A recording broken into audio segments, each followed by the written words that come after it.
14 years.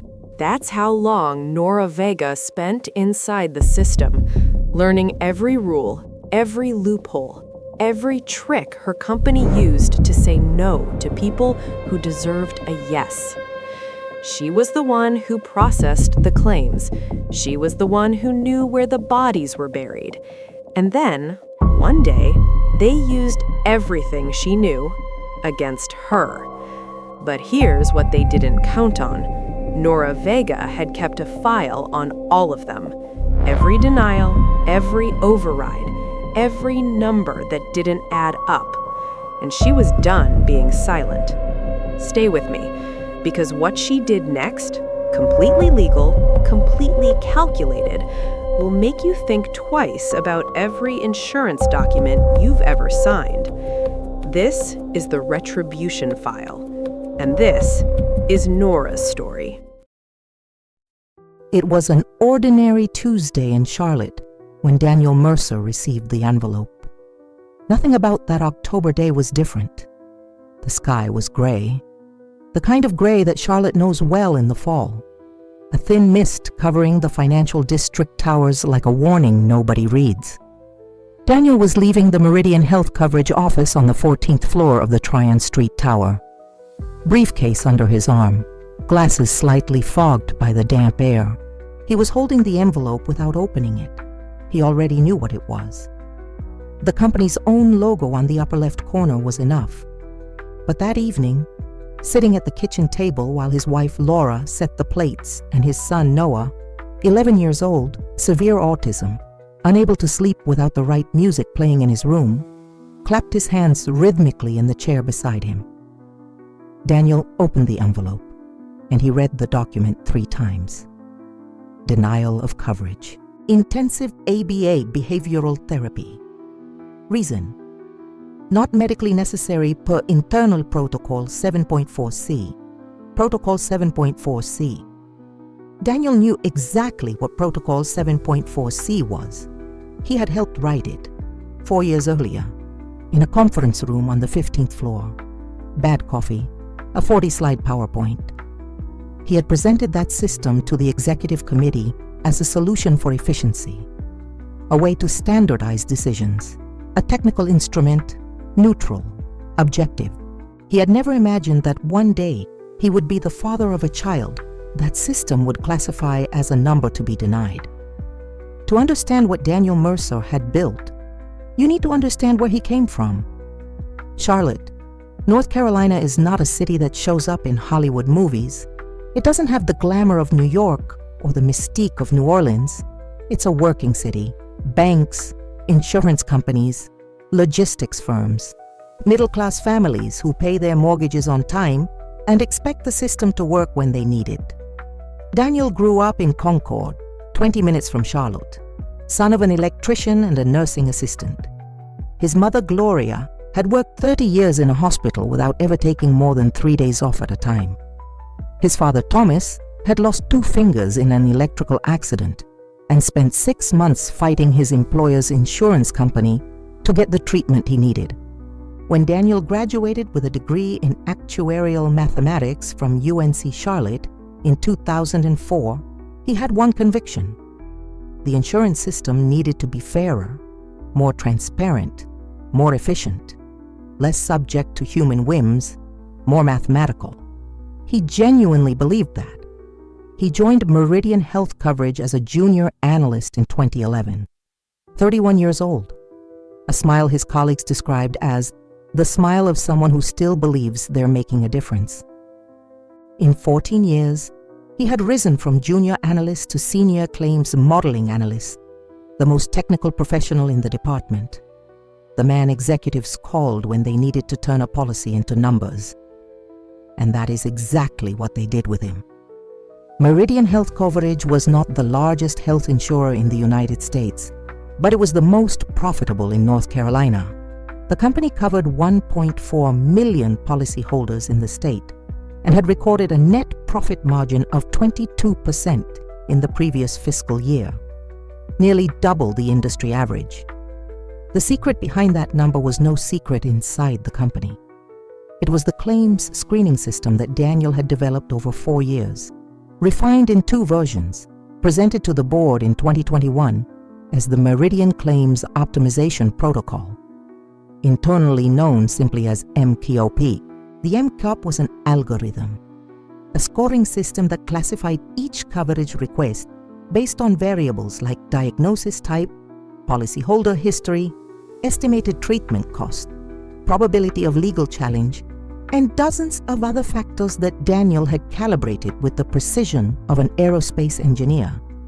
The result was a score above 70 points, automatic approval, between 40 and 70, human review, below 40, automatic denial with a standardized justification. What Daniel had not anticipated, or perhaps hadn't wanted to see, was that Philip Hargrove, Meridian's COO, had done something very simple after receiving the system. He had adjusted the weight of one variable, treatment cost, from a factor of 0.8 to 1.4, a change of 0.6 in a technical parameter that no layperson could identify, but one that, in practice, meant any treatment costing more than $800 per month had a 40% higher chance of falling below the automatic approval threshold. Daniel didn't know this yet. That October evening, with the envelope on the kitchen table and Noah clapping his hands to the rhythm of a song only he could hear, he only knew that the system had denied his son, and that he needed to understand why. Laura Mercer had the patience that Daniel had always admired and never quite managed to fully imitate. She was an elementary school teacher, 2nd grade, 7-year-olds, an age group that requires a kind of calm you can't learn in any course. It had been Laura who first noticed Noah was different. Laura who researched, scheduled appointments, insisted with pediatricians who thought it was just a little shyness. Laura who carried the diagnosis of severe autism on a Monday in February 3 years earlier. With the same straight posture she carried everything, as though bending was an option she simply had not put on the menu. ABA therapy had been transformative for Noah. In 2 years of weekly sessions with therapist Diane Calloway, the boy had learned to ask for water with words, had learned to make eye contact for 3 seconds, had learned to tolerate noise without breaking down. 3 milestones his mother had documented in photographs, in videos, in notes in a blue notebook that Laura carried in her bag like a passport. The insurance plan had covered everything until that October, until Protocol 7.4c. When Daniel showed Laura the envelope, she read it once, placed it on the table and said only, "How much does it cost without the plan?" $4,200 a month. Laura was silent for exactly 5 seconds. Then she picked up the blue notebook from her bag, opened it to a blank page, and wrote the number. "Then fix it," she said. It wasn't an accusation. It was a fact. Daniel spent the first weekend after the denial doing what he did best, analyzing data. He accessed Meridian's policyholder portal like any other customer. He had no privileged access to the company's internal systems. Employee credentials only worked in the corporate environment, but he had something most policyholders didn't have. He knew exactly what questions to ask. He started with the obvious, read the denial code, located Protocol 7.4c in the public documentation that Meridian was legally required to publish on their website, compared it to the version he himself had drafted in 2021. There was a difference, small, technical, invisible to anyone who didn't know what they were looking for. The public version of the protocol described the evaluation criteria for behavioral treatment claims in a way Daniel immediately recognized as inconsistent with the mathematical model he had built. The language was the same, the structure was the same, but the implicit weights in the evaluation categories didn't match the mathematical logic he had documented. Someone had modified the system after he delivered it. Daniel stared at his computer screen for a long time. Then he closed the laptop, walked to Noah's room, and stood in the doorway, listening to the music playing softly. A simple, repetitive melody the boy had listened to every night since he was 8. Noah was sleeping on his side, arms wrapped around a blue pillow. Daniel thought about his father, about the 6 months fighting the insurance company, about the 2 fingers Thomas Mercer had lost and never fully regained mobility in. Then he went back to the computer and opened a new document. He was just getting started. The following Monday, Daniel went to work like always. Arrived at 8:17, same time as always. Greeted Jennifer at reception, always did. Got the watery coffee from the hallway machine, took the elevator to the 14th floor, opened his computer, answered 3 routine emails, and started watching. It wasn't espionage, it was analysis. The exact work he'd been hired to do, just pointed in a different direction. In the 14 years he'd worked at Meridian, Daniel had built a reputation for what he privately called competent invisibility. He was the type of professional executives summoned when they needed numbers and forgot about when they didn't. He didn't participate in office politics, didn't have lunch with vice presidents, had no management ambitions, which was exactly why nobody watched him. Over the following 3 months, Daniel used that anonymity with a precision he only recognized later as deliberate. He began cross-referencing data available to him through his regular functions: department performance reports, approval and denial metrics by treatment category, cost comparisons by coverage type. The pattern that emerged was too clear to be accidental. Since the MCOP implementation in 2021, the denial rate for mental health and behavioral treatments had increased by 340%. The rate for high-cost oncology treatments had increased by 28%. The rate for elective surgical procedures had increased by 15%. But the denial rate for low-cost procedures, routine checkups, standard tests, simple treatments, had remained stable. The system wasn't denying randomly. It was denying with surgical precision the most expensive treatments, the most necessary ones, the ones families like his depended on. And it was doing this in a way that, in the aggregated data the company published in regulatory reports, was completely invisible. It was on a Thursday in January that Daniel saw Philip Hargrove up close for the first time. The COO was 53 years old, with the broad shoulders of a former college athlete and the kind of smile that comes from decades of meetings where you're always the most powerful person in the room. He had arrived at Meridian 6 years earlier from a management consulting firm in Atlanta, hired by the board with the explicit mission of optimizing the operational cost structure. Daniel had passed him in the hallways a few times. Hargrove had never learned his name. That Thursday, there was a board alignment meeting on the 15th floor. Daniel had been summoned to present a technical update on MCOP performance metrics. 20 minutes, prepared slides, technical language sufficient to ensure nobody asked uncomfortable questions. He presented the numbers, answered the standard questions. Was leaving when he heard Hargrove say to Karen Stoll, the director of claims, "The Q4 numbers are excellent. The adjustment we made to the cost weight is performing above projection." Karen Stoll nodded. She was a 48-year-old woman with short hair and thick-framed glasses, known in the department for never raising her voice and never approving anything that hadn't been approved upstairs first. Daniel didn't stop, didn't turn around, didn't let any sign show that he had heard, but he registered every word. The adjustment we made to the cost weight. Now he knew it wasn't a technical error. Wasn't a routine update. It was a deliberate decision, made by people who knew exactly what they were doing, and he had built the tool they were using. That same evening, Daniel called Raymond Cho. Raymond had been his actuarial modeling professor at UNC Charlotte 18 years earlier.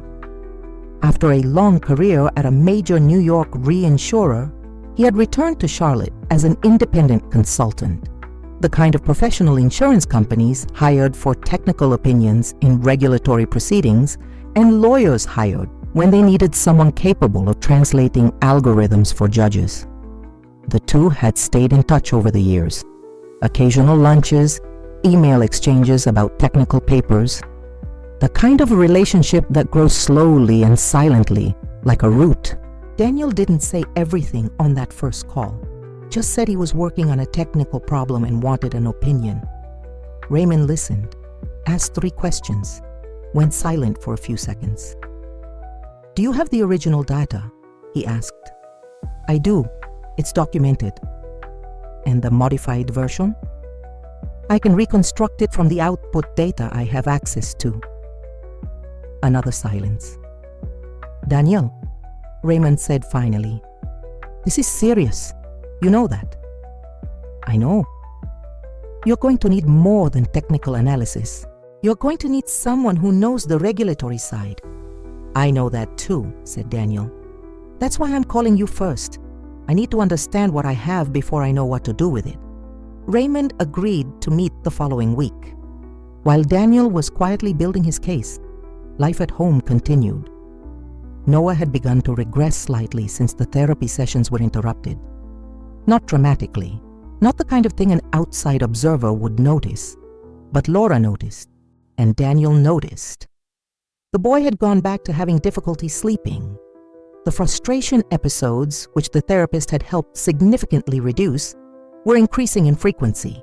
Small things, the cup in the wrong place, the music ending before expected, environmental transitions he had previously tolerated that he now resisted. Daniel watched all of this with a pain that had no specific name. It wasn't guilt. He hadn't chosen for the plan to deny coverage, but something close to it.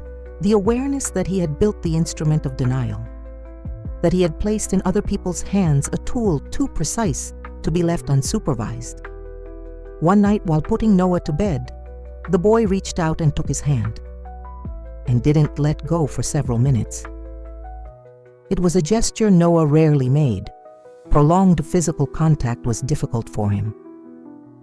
Daniel stayed perfectly still, afraid any movement would break the moment. When he finally left the room, he went straight to his office, opened the document he'd been building for weeks, and kept working. There were 847 denial cases he had managed to map so far. Each one was a family like his, an envelope on a kitchen table, a bill arriving at the end of the month, 847.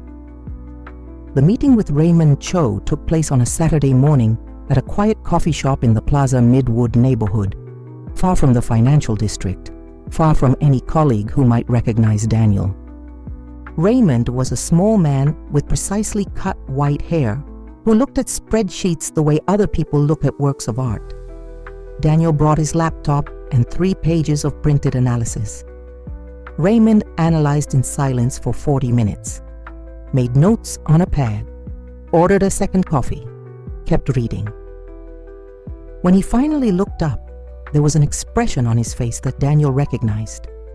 It was the expression of a man who had just seen something he had hoped not to see. "The adjustment to the cost parameter is real," Raymond said. "You can demonstrate this by comparing the system's outputs with the original technical documentation." "I can." "And you have access to the original documentation?" "I have a copy of what I delivered in 2021. It was my work. I have the right to keep records of my own work." Raymond nodded slowly. "Daniel, what you have here isn't just a technical problem. If the algorithm was modified to systematically deny coverage based on cost, and if that modification was not disclosed to policyholders or regulators, you're looking at a possible violation of the North Carolina Insurance Regulatory Act. And depending on how the claims were reported in the company's annual statements, there may be federal components as well." "I know," said Daniel, "but I need certainty before any step. I need someone with independent technical authority to confirm what I'm seeing." "You want me to conduct the audit?" "I want you to tell me if what I'm seeing is what I think it is." Raymond looked at the pages for another moment. "Give me 2 weeks," he said. "And Daniel," he looked directly into his eyes, "don't do anything until I call." 2 weeks became 3. During that time, Daniel went to work every day, presented reports, answered emails, attended meetings, smiled at Jennifer at reception, got the watery coffee from the hallway machine, and every night at home kept documenting. He had discovered through public research that Meridian had been audited by the North Carolina Department of Insurance 2 years earlier. The audit report, available on the department's website, buried in dozens of pages of technical language, had concluded that the company's practices were within applicable regulatory parameters. But the audit had been conducted before Daniel knew about the modification to the algorithm. And there was a detail in the report he kept staring at. The name of the technical reviewer who had signed the favorable opinion for Meridian, Patricia Owen, Director of Technical Analysis at the North Carolina Department of Insurance. Daniel searched the name. Patricia Owen had retired from the position 16 months earlier. She was now working as an independent consultant in Raleigh. He wrote down the name, saved it for later. Raymond's call came on a Tuesday evening while Daniel was helping Laura prepare dinner. He saw the number on his cell phone, said, "I need to take this," in a voice that made Laura turn and look at him for a second, and stepped out to the backyard. "Confirmed," said Raymond without preamble. "The modification to the cost parameter is real and documentable. Based on the output data you provided, I can demonstrate that the current algorithm produces systematically different results from the original model in high-cost cases. The divergence is not random. It is consistent, directional, and statistically significant." Daniel stood in the backyard, listening to the distant sound of cars.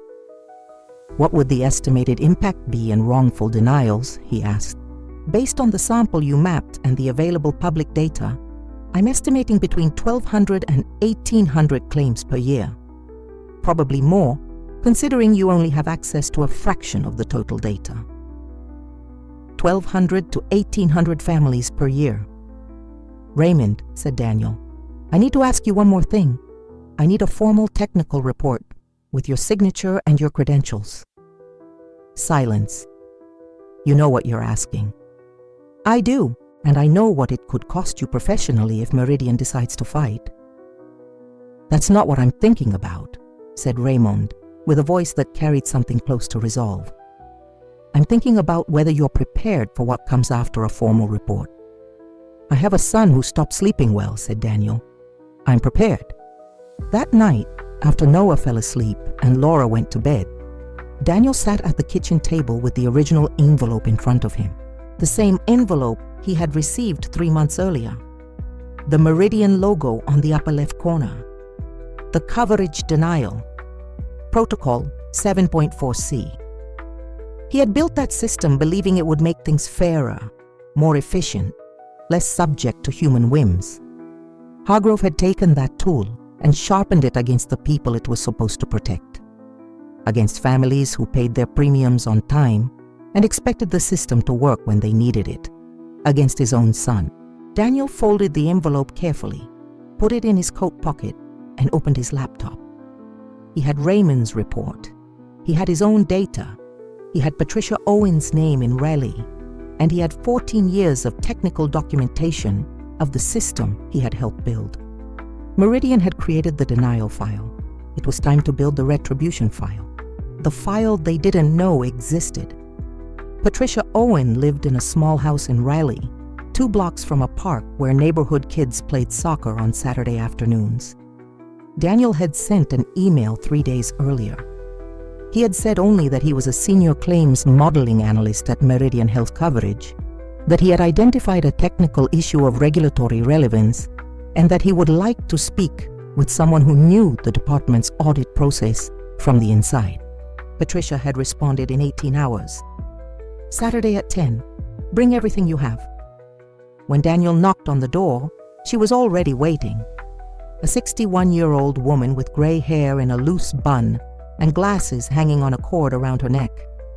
She had the eyes of someone who had spent decades reading technical documents and learn to distinguish between language that explains and language that hides. She looked at Daniel for a moment before opening the door fully. "You look tired," she said. "It's been 3 months of poor sleep. Come in, the coffee's ready." Patricia listened to Daniel for 45 minutes without interrupting. He presented everything in the order he had practiced: the original construction of MCOP, the delivery to the executive committee in 2021, his son's coverage denial, the discovery of the modification to the cost parameter, the data he had mapped, and Raymond Cho's technical report. When he finished, Patricia picked up Raymond's report, put on her glasses, and read it from the first to the last line. Then went back to 2 specific pages and reread them. Then she set the report on the table, removed her glasses, and looked out the window for a time Daniel couldn't precisely measure. "I conducted the 2023 audit," she said finally, "and I need to tell you something that isn't in any public document." Daniel waited. When we submitted the request for technical documentation of the claims system to Meridian, what we received was a 200-page operational manual. Correct technical language, adequate structure, parameters listed with the appearance of transparency. I reviewed it personally. She paused.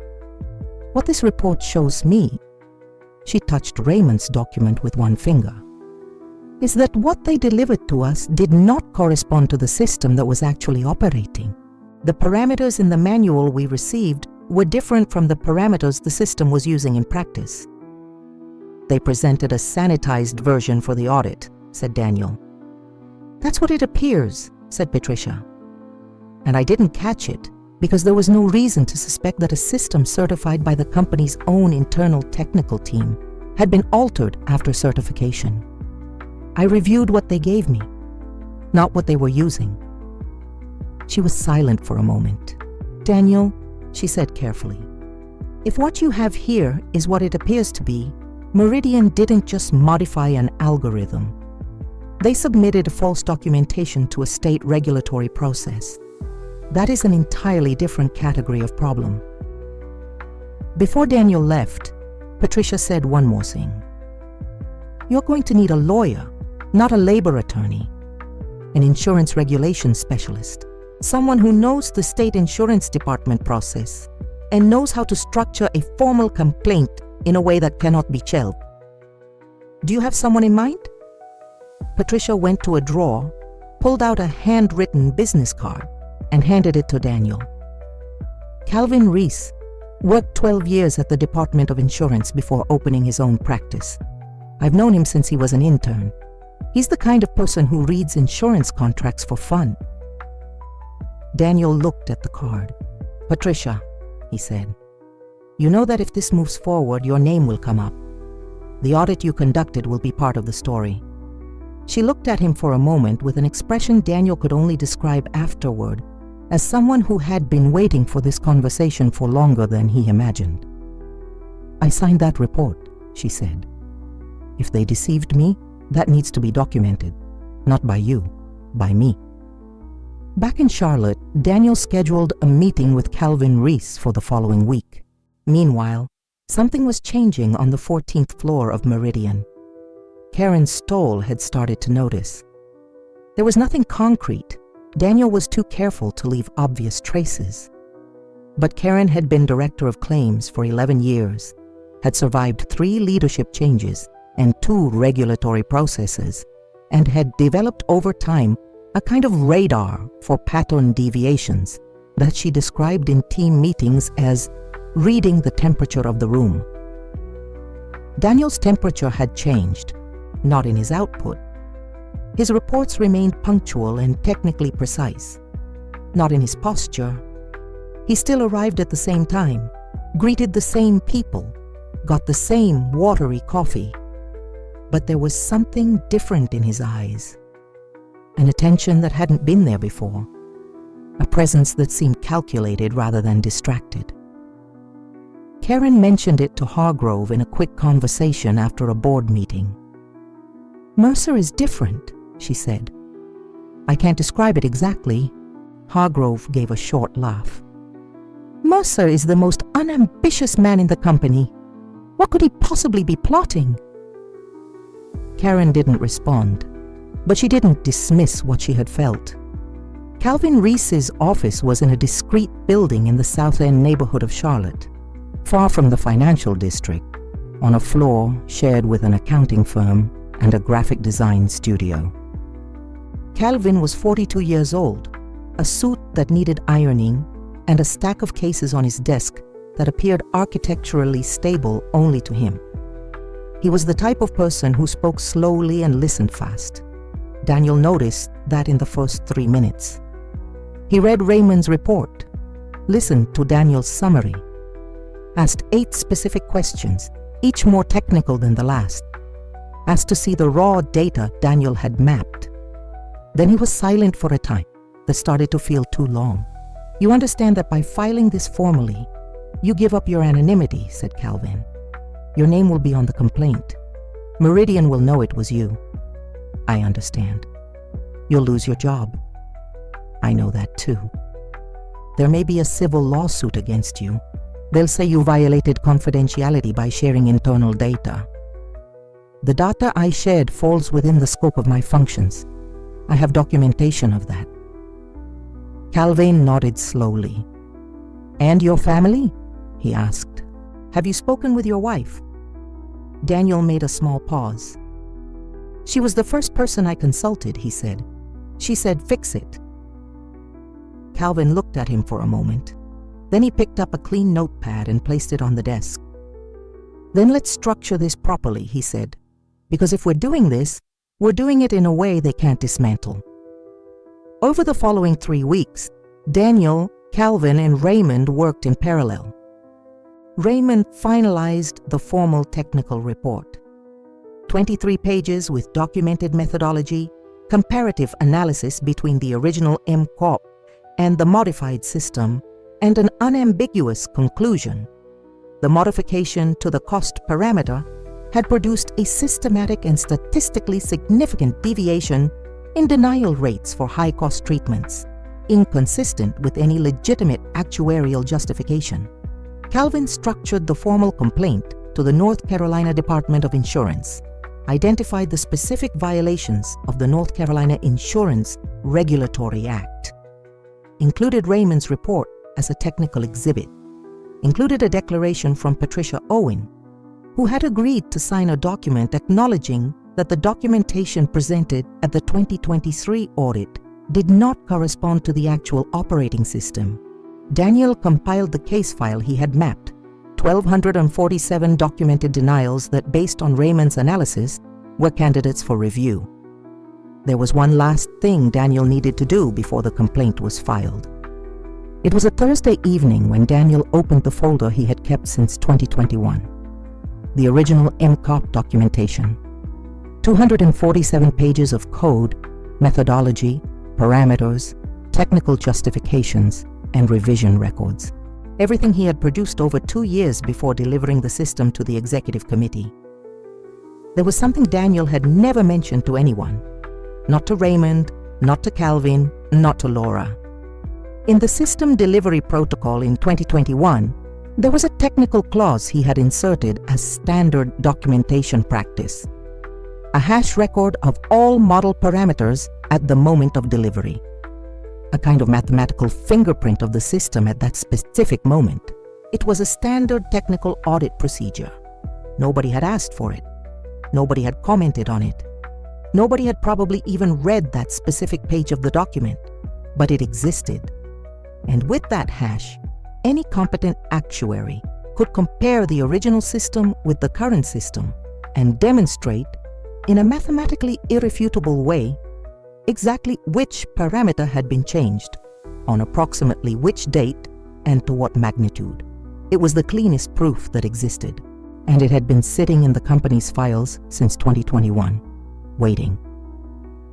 Daniel copied the document, sent it to Calvin through a secure channel the lawyer had configured, then wrote a short message. Found the parameter hash. Raymond will understand what this means. Calvin responded in 4 minutes. Called him. He said, "This changes everything." Raymond understood immediately. The parameter hash was technically uncontestable. It wasn't an inferential analysis. It wasn't Daniel saying, based on the outputs, it appears the system was modified. It was a mathematical photograph of the system at the moment of delivery, comparable point by point with its current state. It was the difference between saying, it looks like someone painted this wall a different color, and having a photograph from the day it was painted with the original colors clearly visible. Calvin called Daniel that same evening. With the hash, our regulatory position becomes substantially stronger. But I need to warn you of something. When we file the complaint, the department will have a legal deadline to investigate. This could take weeks or months. During that time, you'll still technically be employed at Meridian. I understand. And when the complaint is received, the department may, not obligated but may, notify the company that an investigation is underway before concluding the process. If that happens, they'll know it was you. When do you plan to file? Next week, Monday morning. Daniel paused. Calvin, he said, there are 1,247 families in that file, probably more that I didn't map. File on Monday. Over that last weekend before Monday, Daniel did 3 things.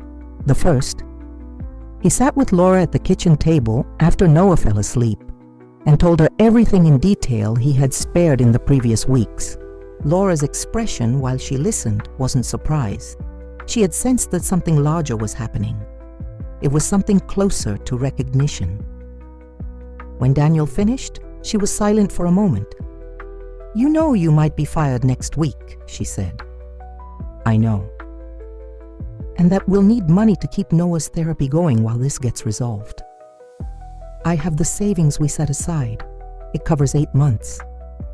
Laura nodded, opened the blue notebook, wrote the number 8, closed the notebook. Then go, she said. Sunday afternoon, Daniel took Noah to the park near their house. It was a cold, clear March day in Charlotte, the kind where the sun appears but the air hasn't warmed up yet. Noah wore a blue jacket and the headphones he used to filter environmental sound. He walked in a straight line along the stone path, as he always did, arms slightly out from his body for balance. Daniel walked beside him, not talking. Noah rarely wanted conversation at the park. Just presence. At some point, Noah stopped in front of a wooden bench, looked at it, and then looked at Daniel in the way that meant, sit. They sat together for 20 minutes. Noah looking at the trees, Daniel looking at Noah. It wasn't a dramatic moment. No background music, no memorable line. It was just a father and his son on a park bench on a Sunday afternoon. Daniel thought about the 1,247 files, about each family behind each number, about each park that perhaps hadn't been visited because the treatment that made those visits possible had been denied by an algorithm he had created. When they stood up to leave, Noah briefly took his hand and let go. Daniel considered that enough. Monday, 8:43 in the morning, Calvin Reese walked into the North Carolina Department of Insurance building in Raleigh with a folder containing 347 pages of documentation, 3 signed witness declarations, and a technical report with the MCOP parameter hash. He filed the complaint at the regulatory reception desk with the calm of someone who has done this many times before. The clerk stamped the document, handed over the receipt, and read the protocol number out loud while typing it into the system. Calvin wrote down the number, photographed the receipt, left. Outside the building, he called Daniel. Filed, he said.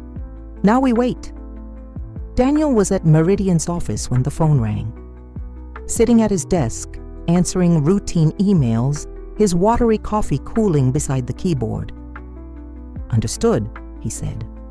Hung up, picked up the coffee, kept working. That same afternoon, something Daniel hadn't anticipated happened. A lawsuit arrived at Meridian's headquarters.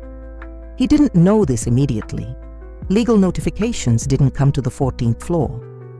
But 2 days later, A colleague from the legal department mentioned in passing in the hallway that the company had been served in a case filed by a family from Greensboro. The case was called Barrett versus Meridian Health Coverage.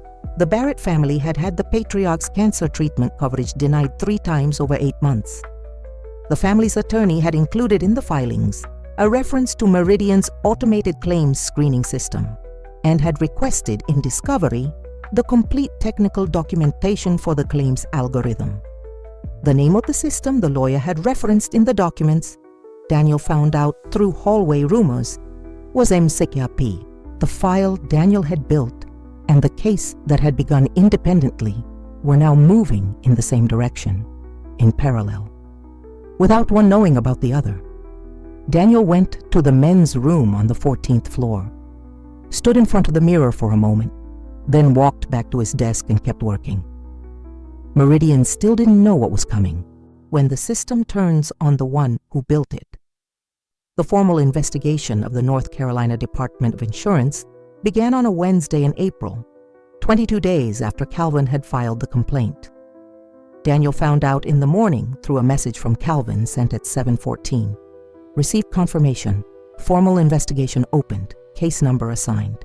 They have 90 days to complete the initial phase. He read the message in Meridian's parking garage, sitting in his car, before going in. He stayed there for a few minutes with the engine off, then picked up his briefcase, got out of the car, and entered the building like every other morning. Jennifer at reception, watery coffee, 14th floor. 12 days after the investigation opened, Karen Stoll found out. It wasn't by chance. Karen was too methodical to rely on chance. She had asked the legal department 3 weeks earlier for an access review of all internal systems for employees with high-level technical credentials, a request she had justified as routine data security auditing. The access report showed each employee's query patterns over the previous 6 months. Daniel Mercer's pattern was different from everyone else's. Nothing illegal. Everything he had accessed fell within the scope of his functions. But the pattern, the specific sequence of reports he had consulted, the categories of data he had cross-referenced, the chronology of the queries, told a story for someone who knew how to read it. Karen read it. She took the report to Hargrove that same afternoon, closed his office door, and placed the document on his desk without saying a word. Hargrove read it. His expression changed gradually, not to anger, but to something colder, the kind of expression of someone reclassifying a situation in real time. "How much does he have?" asked Hargrove. "I don't know exactly," said Karen, "but the access pattern suggests he mapped a significant sample of claims by treatment category and time period. And if he cross-referenced that with the original MCOP technical documentation..." "He helped write the MCOP," said Hargrove quietly. The two were silent for a moment. "Call him in for a meeting tomorrow," said Hargrove. "Just you. Don't mention any of this. I want to know where he is." The meeting with Karen Stoll took place in a small room on the 15th floor on a Thursday at 2 p.m. Daniel had been summoned under the pretext of Q1 performance metrics alignment. The kind of meeting that happened regularly. Nothing that should justify immediate suspicion.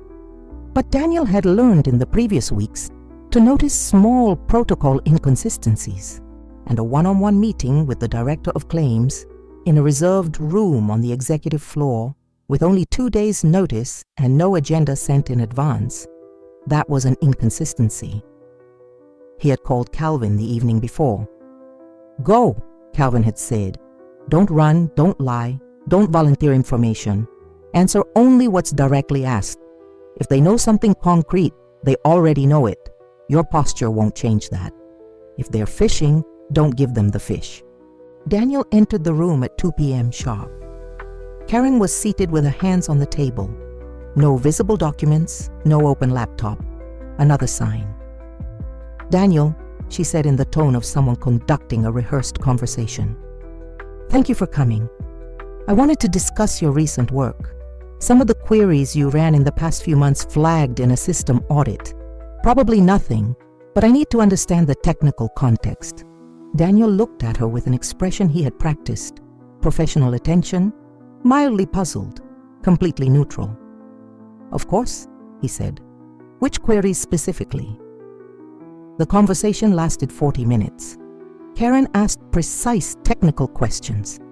Daniel answered with equally precise technical explanations. All true, all within the scope of his functions, all free of any information Karen couldn't verify on her own.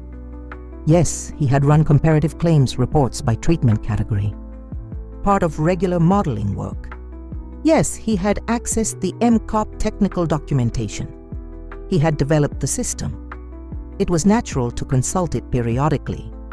No, he had not shared any data with third parties. He had followed all confidentiality protocols. Karen wrote everything down, asked 3 follow-up questions, thanked him and ended the meeting. When Daniel left, she stayed seated in the room for a few minutes before going upstairs.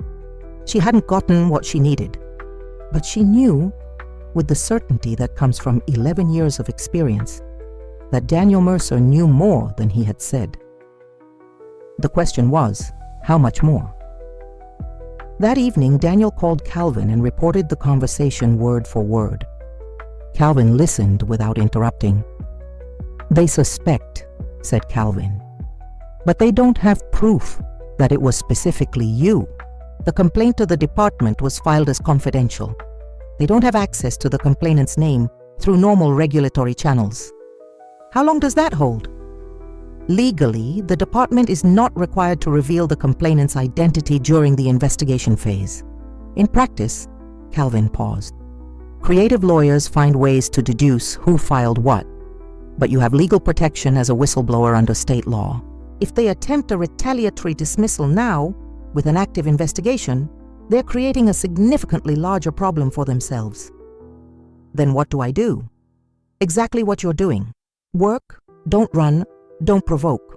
Let the process run. The investigation is ongoing. The department will do their work. Your part is done." Daniel was silent for a moment. "Calvin," he said, "the Barrett case. The family from Greensboro." "I'm monitoring it. The family's attorney requested discovery of the MCOP technical documentation. Meridian has until the end of the month to respond. If they hand over the same sanitized documentation they gave the 2023 audit, then they'll be doing that in front of a federal court this time," said Calvin. "And that is a significantly worse category of problem."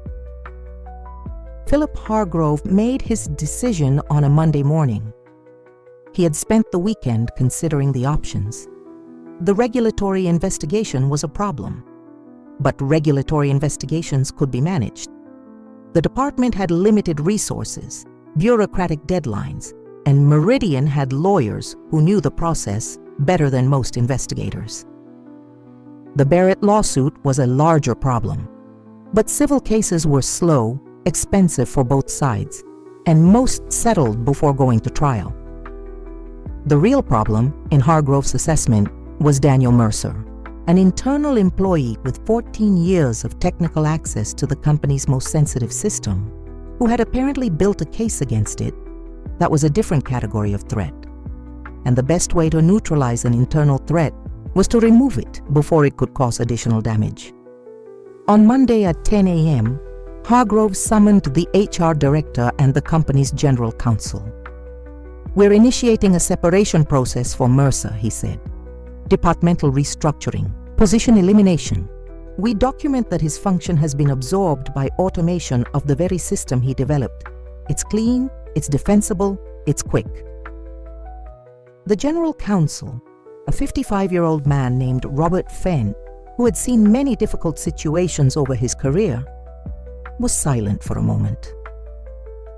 "Philip," he said carefully, "with an active regulatory investigation and an active discovery request in federal court, dismissing the principal technical architect of the investigated system at this specific moment, it's within our rights as an employer," said Hargrove. "Technically, yes," said Fenn. "Strategically," he chose the next word carefully, "it's risky." "Make it happen," said Hargrove. Daniel received the termination notice on a Tuesday at 4:30 p.m. An HR employee named Melissa, who Daniel knew by sight and who was clearly uncomfortable with what she was doing, called him into a reserved room and read the document aloud with the precision of someone who had been instructed not to improvise. Organizational restructuring. Position eliminated due to automation. Effective in 10 days. 60 days severance package. Daniel listened without interrupting. When Melissa finished, he picked up the document, read it once from first to last line, signed the notification receipt, and handed it back. "Thank you, Melissa," he said. She looked at him with an expression that wasn't exactly surprise, more like relief that he hadn't reacted badly, and also something Daniel identified as genuine discomfort. He walked back to his desk, sent a message to Calvin, began organizing his personal belongings into a small box, and left at 5:15 through the same elevator he had taken 1,247 times over the past years. On the sidewalk, in front of the building, he called Laura. "They fired me," he said. "I know you knew this was going to happen," she said. "I did. And now?" "Now Calvin goes to work." Calvin went to work immediately. The following morning, he filed a second document with the North Carolina Department of Insurance, a formal whistleblower retaliation notification with complete documentation of the termination process, timeline, official justification, and analysis comparing the timing of the termination with the date the regulatory investigation had opened. The document included a line Calvin had written with the precision of someone who knows it will be read by many people. Mr. Mercer's termination occurred 22 days after the formal regulatory investigation was opened, and 14 days after Meridian Health Coverage was notified of a discovery request in a related federal civil proceeding. The temporal proximity between these events and Mr. Mercer's termination is inconsistent with any narrative of planned restructuring. At the same time, Calvin sent a copy of the retaliation notification to the Barrett family's attorney, with a note explaining that independent technical documentation was available that was directly relevant to the pending discovery request. The Barrett family's attorney responded in 2 hours. While the legal proceedings moved forward, Daniel was at home. The first days were strange. He woke up at the same time. His body hadn't been notified, made coffee, opened his laptop, but instead of claims, reports, and performance metrics, he worked with Calvin on the additional documentation the attorney kept requesting. One weekday afternoon, Daniel was sitting at the kitchen table when Noah arrived home from school, put his backpack on his usual hook, went to the refrigerator, and got the juice he had every afternoon. And then, completely unexpectedly, he went to the table where Daniel was sitting and stood beside the chair. Daniel looked at his son. Noah said nothing. He just stood there for about 30 seconds, juice in hand, looking at the table, then went to his room. Daniel looked at the space where his boy had been standing. For a time he couldn't measure, then went back to the document he was reviewing. Meridian's response to the discovery request in the Barrett case arrived at federal court on the last day of the deadline. The Barrett family's attorney read the delivered documents and immediately noticed the problem. The MCOP technical documentation, delivered by Meridian, 200 pages of operational manual, was identical to the one delivered to the Department of Insurance in the 2023 audit. The same parameters, the same language, the same structure. But now there was a problem that hadn't existed in 2023. Calvin Reese had sent the Barrett family's attorney the parameter hash from the original 2021 document, and any technically competent person who compared the hash with the parameters in the discovery document could demonstrate with mathematical precision that the two did not correspond. Meridian had delivered in federal proceedings documentation that did not match the real system. The Barrett family's attorney filed a motion for sanctions for discovery evidence tampering the following morning. Robert Fenn, Meridian's general counsel, read the sanctions motion the same day it arrived, read it once, read it again, then stood at the window of his 15th floor office for a considerable amount of time, looking down at Charlotte below, making the kind of calculation that experienced lawyers make when a situation that was manageable has crossed the line into dangerous territory. Evidence tampering in federal discovery was not a regulatory problem. It was not a problem that corporate lawyers solved with negotiations and quiet settlements. It was the kind of problem that destroyed careers, generated individual criminal proceedings, and brought entire companies down. And Hargrove had approved the delivery of that documentation. Fenn went to Hargrove's office that afternoon and closed the door. The conversation that followed was the most difficult Fenn had had in 20 years of corporate law. Calvin received the unexpected call on a Thursday afternoon. It was Robert Fenn. "Mr. Reese," said Fenn in the voice of someone who had chosen every word before calling. "I'd like to request a preliminary informal conversation about the possibility of a negotiated resolution of the outstanding issues between your client and Meridian Health Coverage." Calvin was silent for exactly the right amount of time. Not too fast, not too slow. "I'm available to listen," he said. "There's urgency on our part," said Fenn. "I imagined," replied Calvin. After hanging up, Calvin immediately called Daniel. Fenn called. "They want to negotiate." Daniel was silent for a moment. "What do you recommend?" "I recommend we hear what they have to offer," said Calvin. "But I want you to understand something before any conversation. At this point, with the active regulatory investigation, the sanctions motion in the Barrett case, and the retaliation notification on file, Meridian is not negotiating from a position of strength. They're negotiating because someone in that company finally understood the size of what's coming." "And what are we asking for?" "We're not asking for anything yet," said Calvin. "First we let them talk. Then you and I have a conversation. And then we decide together what this story deserves as a resolution." That evening, Daniel went to his home office, the small room he had turned into a workspace over the past months, and looked at the file he had been building since October. It wasn't just the envelope with Noah's coverage denial anymore. It was hundreds of pages of technical analysis, correspondence, regulatory documentation, and the meticulous record of every step he had taken since sitting at that kitchen table with Meridian's paper in front of him. He had built, without fully realizing when, the kind of file that lawyers call ironclad, irrefutable, documented at every layer. There was no anger in that file. There were numbers, there were dates, there were verifiable facts that told a story that didn't need emotion to be devastating. Daniel looked at the first page, a scanned copy of the original envelope, dated, and thought of something his father had once said after 6 months of fighting the insurance company over the fingers he had lost. "They count on the fact that you don't have time to fight. Life doesn't stop while you fight. So most people give up. But if you don't give up, if you have the stamina to stay standing, they can't win against someone who documented everything."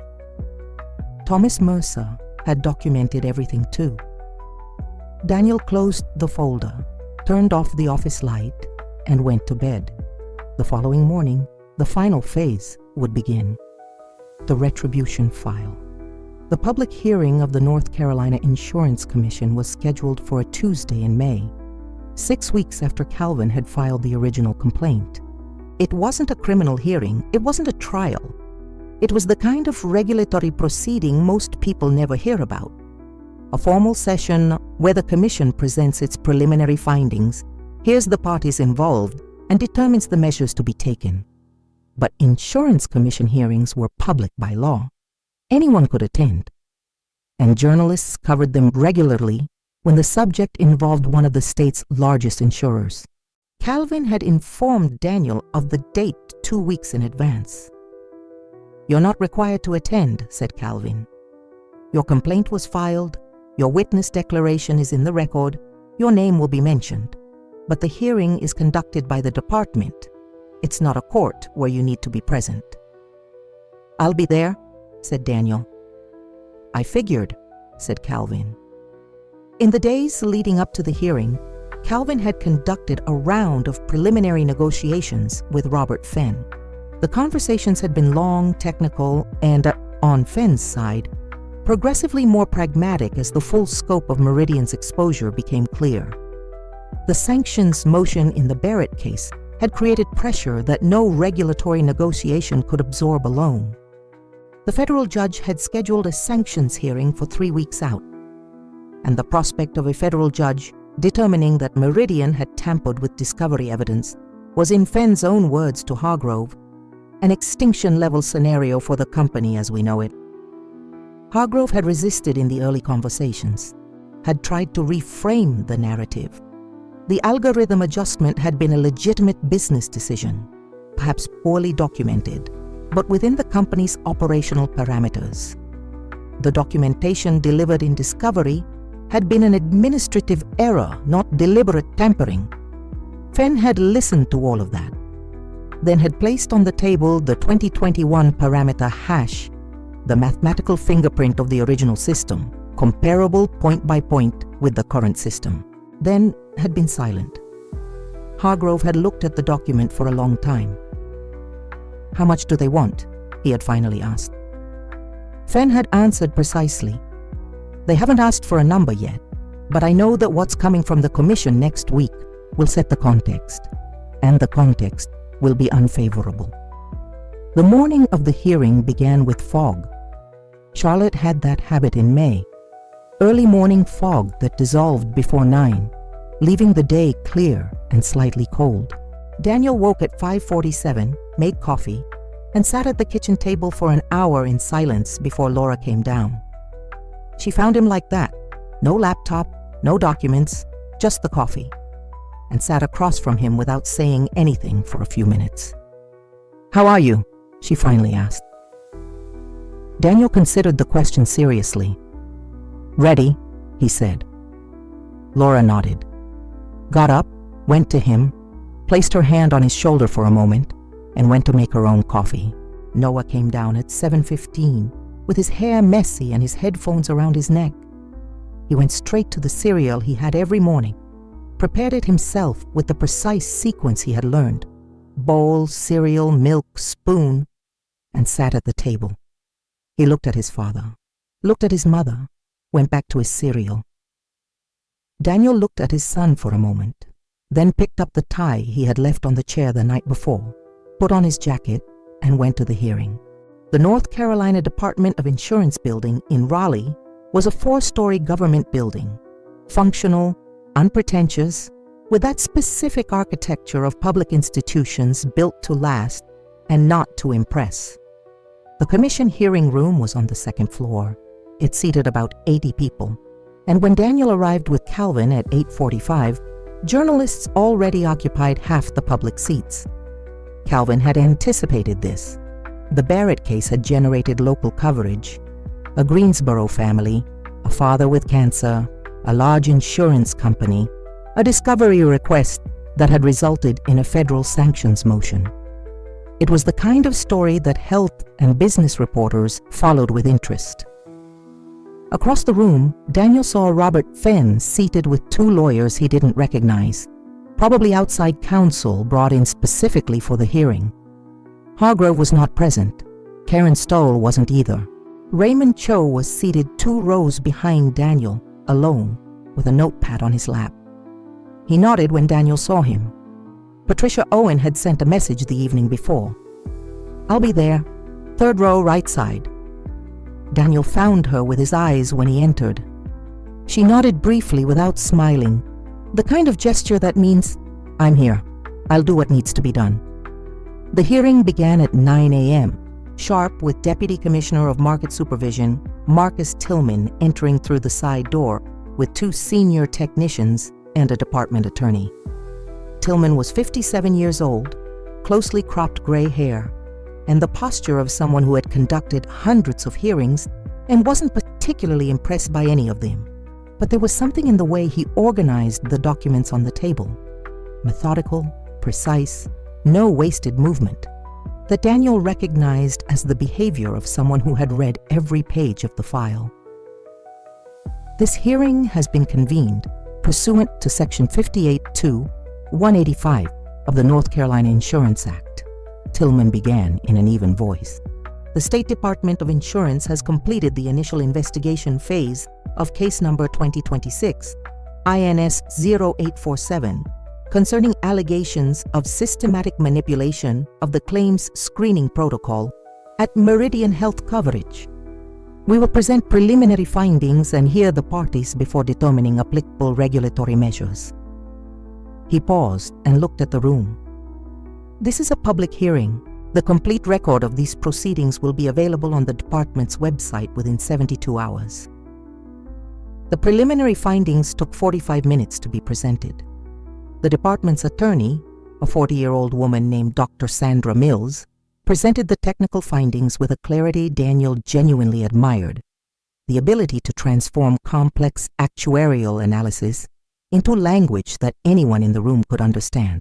The MCOP algorithm had been modified after its original implementation without disclosure to policyholders, without updated regulatory documentation, and without any recorded actuarial justification.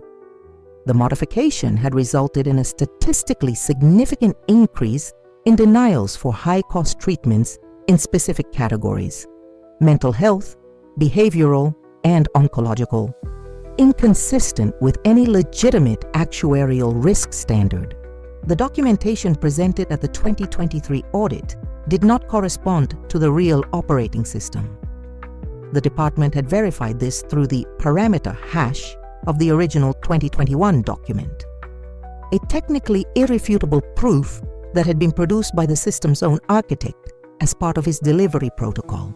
The number of potentially affected claims based on the available sample analysis, minimum estimate of 4,300 cases over 4 years of the modified system's operation. 4,300. Daniel had mapped 1,247. The department, with access to the company's complete data, had found more than 3 times as many. When the number was read aloud, there was a perceptible movement in the room, journalists typing, someone murmuring low. Daniel didn't move. Robert Fenn presented Meridian's response with the composure of an experienced lawyer who knows he is on unfavorable ground and won't improve it by being dramatic.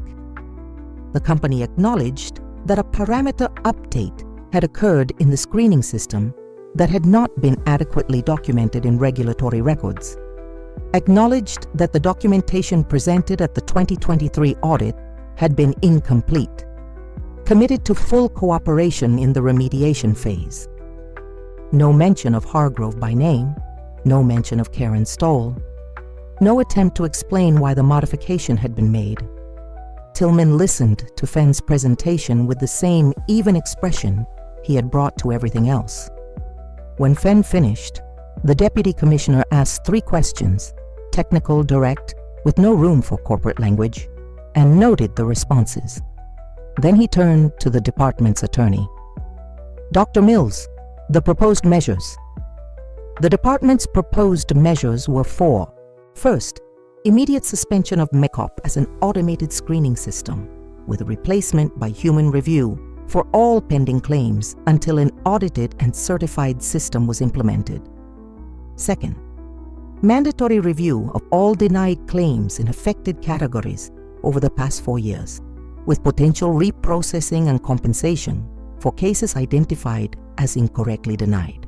Third, a base regulatory fine of $4.2 million, subject to upward adjustment depending on the full investigation's conclusions, for violation of regulatory transparency and disclosure requirements. Fourth, referral of the regulatory documentation tampering case to the State Attorney General for assessment of possible criminal implications. The fourth point was what Fenn had tried to prevent in preliminary negotiations. He had argued that the tampering had been inadvertent, that the company had cooperated with the investigation, that criminal measures would be disproportionate. Tillman had heard those arguments and had referred to the Attorney General anyway. When the hearing was adjourned, There was a group of journalists waiting outside. Calvin had prepared Daniel for this. "You're not required to speak," the attorney had said. "Your complaint was filed, your declaration is in the record, your name will be mentioned. But a short, factual statement is more effective than silence at this moment. It's not about revenge. It's about what you hope will happen." Daniel stopped in front of the reporters. There were 4 cameras and 6 recorders. He spoke for 90 seconds. "I worked 14 years at Meridian, believing I was building something that would make the system fairer. When I discovered the system had been altered in a way that harmed the people it was supposed to protect, I did what any person should do.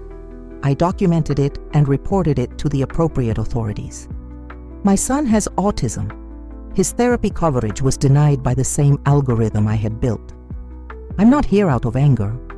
I'm here because 4,300 families deserve an answer. I hope the regulatory process delivers that answer." A reporter asked his son's name. "Noah," said Daniel. "He's 11 years old. He's in school right now. He's the best of me." 3 weeks after the hearing, the Barrett case was resolved. Meridian, in negotiation with the family's attorney and under the combined pressure of the federal sanctions motion and the state regulatory findings, reached a settlement that included retroactive coverage for all of Mr. Barrett's denied treatments, damages compensation, and on a point the family's attorney had specifically insisted upon, a public statement acknowledging that the screening system had functioned inadequately in the specific case. It wasn't a broad legal admission of liability. Lawyers rarely achieve that in settlements, but it was a public statement with the company's name and the case number. It was documented. The Barrett family's attorney sent a message to Calvin after the agreement was signed. Calvin forwarded it to Daniel with one line: "They say thank you."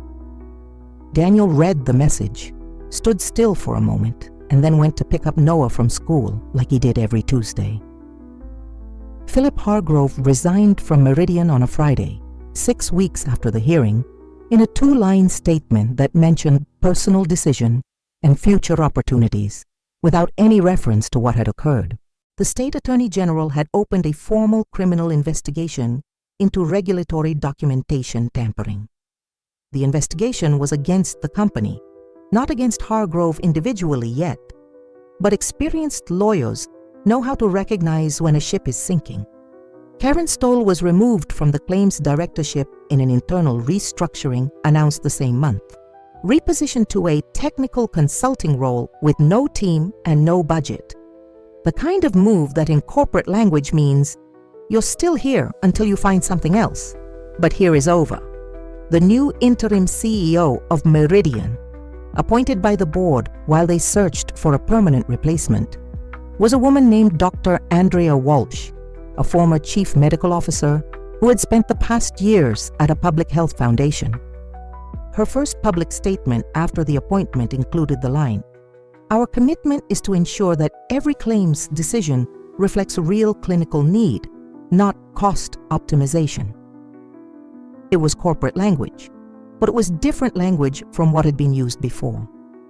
The call Daniel hadn't expected came on a Monday in June. It was Dr. Andrea Walsh. "Mr. Mercer," she said without preamble, "I want to be direct.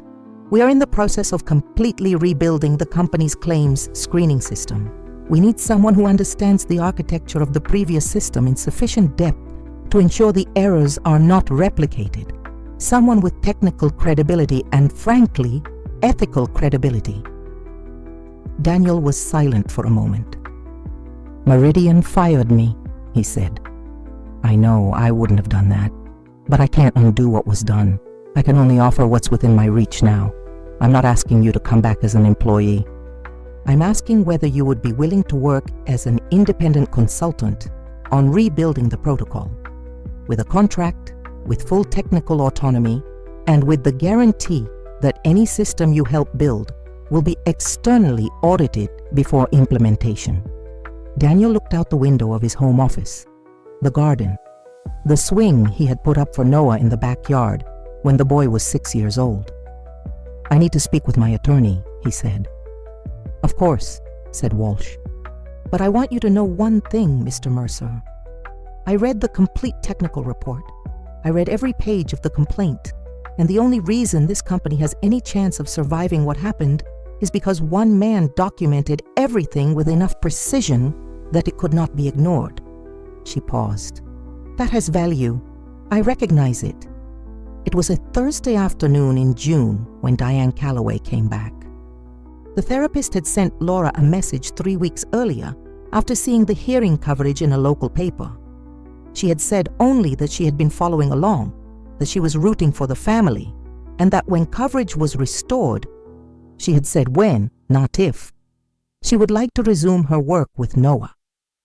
The coverage had been restored as part of the remediation measures ordered by the department, retroactive. All denied claims in the affected categories were being reviewed, and Noah's case had been one of the first, given that his father had been the central complainant. On a Thursday afternoon, Diane arrived at the front door with the same therapy backpack she had used in every previous session, the same collection of structured materials that Noah recognized, and the same calm way of entering a room that had taken years to build. Noah was in the living room when she arrived. He saw her, stood still for a second, then went to get the activity card from the shelf, the same one they used at the start of every session, and brought it to her. Diane looked at the card, looked at Noah, looked at Laura, who was standing in the kitchen doorway with shining eyes. "Good," said Diane in a completely normal voice. "So where did we leave off?" Daniel was in his office when he heard the voices. He got up from his chair, went to the hallway door, and stood there for a moment watching the living room. He didn't go in. He didn't want to interrupt. He just stood there, watching his son work with someone who knew how to help him on a Thursday afternoon in June in Charlotte, with the sunlight coming through the front window. He thought about the October envelope, about the kitchen table, about the number Laura had written in the blue notebook. He thought about the 4,300. He thought about his father, about the 2 fingers, about the 6 months, about the words that had stayed with him all his life. Document everything. Then he walked back to his office, opened his laptop, and began writing the technical proposal for Dr. Walsh. There was no anger in it. There had never been anger. It was about the file, and the file was complete. Pausa. Longer. 6 months after the hearing, the Attorney General's investigation resulted in the indictment of Philip Hargrove on 3 counts of state regulatory fraud. Karen Stoll reached a cooperation agreement with investigators in exchange for partial immunity. Meridian Health Coverage paid $4.2 million in regulatory fines and established an $18.7 million fund for compensation of affected policyholders, the largest claims remediation settlement in the state's history. The new Meridian Claims Screening Protocol, developed by Daniel Mercer as independent consultant with external auditing by Raymond Cho's firm, was certified by the Department of Insurance in September. It was the first actuarial protocol in the state with a public, verifiable parameter hash, an innovation the department began recommending as a standard for all insurers. Noah Mercer resumed therapy sessions with Diane Calloway. 8 months later, he learned to write his own name. Daniel kept the page in Laura's blue notebook. This has been the Retribution file. If this story moved you, share it with someone who needed to hear it today. We'll see you next time.